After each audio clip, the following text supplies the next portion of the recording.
Assalamu alaikum everyone, কেমন আছেন সবাই? This is Nadia from Dreams Colors of Nadia. Welcome to a new blog and welcome to my dream world.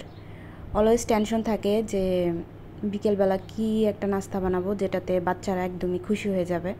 আর আমি try করি সব কিছু বাসায় বানিয়ে দেওয়ার জন্য, যাতে বাসায় বেস্ট জিনিসটা খায়। এই জন্য যেই বলা সেই কাজ। ফার্স্টে আমি চিকেন, শসা, আলু এগুলো কেটে নিয়েছি। দেখি, চলেন আমার সাথে কন্টিনিউ করেন কি বানাতে পারি। আজকে ইচ্ছা আছে ক্যাশিউ নাট সালাডটা বানাবো আমার ওয়েতে। আমি অলওয়েজ ট্রাই করি আমার ওয়েতেই বানানোর জন্য। তো একসাথে আমি ম্যারিনেট করে নিচ্ছি। ফার্স্টে হচ্ছে চিকেনটাকে ম্যারিনেশন আর আলুটাকে ম্যারিনেশন করে নিচ্ছি। তো চিকেনটাতে অ্যাজ ইউজুয়াল হলুদের গুঁড়া আর মরিচের গুঁড়া, আর আলুতেও সেম থিংসই দিচ্ছি, কিছু কিছু হয়তো বা ভিন্ন থাকবে। আর যারা আমরা রান্না করি তারা তো অবভিয়াসলি জানি যে কী কী যায় কোনটার সাথে। এখন হচ্ছে আমি ব্ল্যাক পেপার দিয়ে নিচ্ছি পরিমাণ মতো, যতটুকু আপনি মাংসের পিস নেবেন ওই অনুযায়ী দিবেন। দেন হচ্ছে সয়া সস দিয়ে নিচ্ছি, আর আমি আলুতেও কিছুটা সয়া সস দিচ্ছি। যেরকম আপনি পছন্দ করেন সেরকম দিয়ে নেবেন। আদার যে গুঁড়াটা আছে ওটা দিচ্ছি, আর কিছুটা অরিগানোও দিচ্ছি। আমার কাছে অ্যাভেলেবেল ছিল, দ্যাটস ওয়াই দিচ্ছি। আপনার কাছে যদি না থাকে তাহলে আপনি স্কিপ করতে পারেন। আর হচ্ছে মাংসটা যেহেতু আমি চটজলদি ম্যারিনেট করবো, এই জন্য একটু লেবুর রসও দিয়ে নিচ্ছি যাতে সফট হয়ে যায়।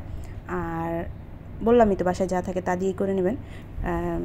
আমি এখন হচ্ছে সস দিয়ে নিচ্ছি, ওয়েস্টার সস, এটাও স্কিপ করতে পারেন। টমেটো কেচাপ যেটা বাজারে কিনতে পাওয়া যায় সেটাই দিচ্ছি। এটা হচ্ছে আমি চিকেনে দিয়ে নিচ্ছি। আর আদার যেহেতু আমি গুঁড়ো দিয়েছি, এখন হচ্ছে আমি রসুনের কিউব দিয়ে ভালো করে সুন্দর করে মেখে নিচ্ছি। মেখে হচ্ছে ম্যারিনেট করে রেখে দিব। আর সুন্দর করে ম্যারিনেট করতে হবে। আর সময় থাকলে আপনার ম্যারিনেশন করে রেখে দিতে পারেন। আমার হাতে যেহেতু সময় ছিল না, অনেক সময় আমি হুটহাট করে অনেক কিছু বানিয়ে ফেলি যখন মনে চায়, আর মুডের উপরে ডিপেন্ড করে। আর যেহেতু সন্ধ্যাবেলা একটু ক্ষুধা লাগে নিজেরও, এই জন্য। আর এখন হচ্ছে আমি বেশি করে বাদাম ভেজে নিচ্ছি।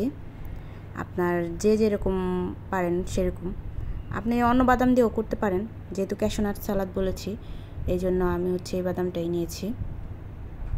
এখন হচ্ছে আমার যে মাংসর পিসগুলো ছোটো ছোটো পিস করে নিয়েছিলাম, দেখিয়েছিলাম, সেটাই হচ্ছে ভেজে নিচ্ছি।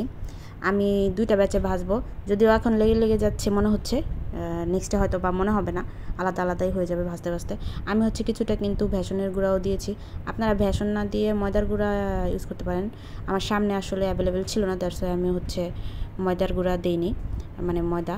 আর এখন হচ্ছে আমি মেয়োনিজ বানিয়ে নিব, হোমমেড মেয়োনিজ। এটা আমি একটা কাঁচা ডিম নিয়েছি, আর রুম টেম্পারেচারের।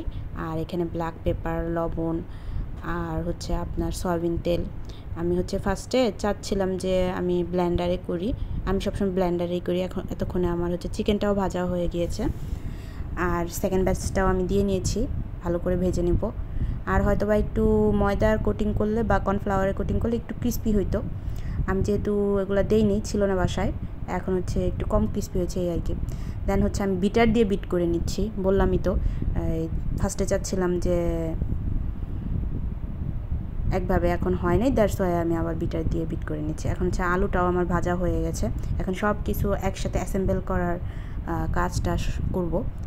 এটা করতেই আসলে মেনলি খুব বেশি মজা লাগে আমার কাছে। এখন হচ্ছে যে কেটে রাখা শসাটা চিকন চিকন করে ওটা দিয়ে নিচ্ছি।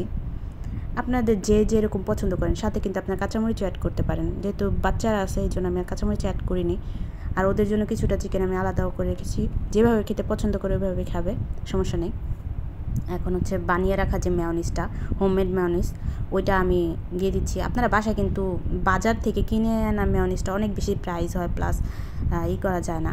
তো এভাবে বানিয়ে নিতে পারেন। তো কেমন হয়েছে, এটাই হচ্ছে আজকের আমার রেসিপি। আমাকে জানাবেন, এবং যারা আমার নতুন সাবস্ক্রাইবার আছেন তাদেরকে অনেক বেশি ওয়েলকাম আমার চ্যানেলে। আশা করি আপনারা আমার সাথে থাকবেন এবং নতুন নতুন ব্লগ এনজয় করবেন।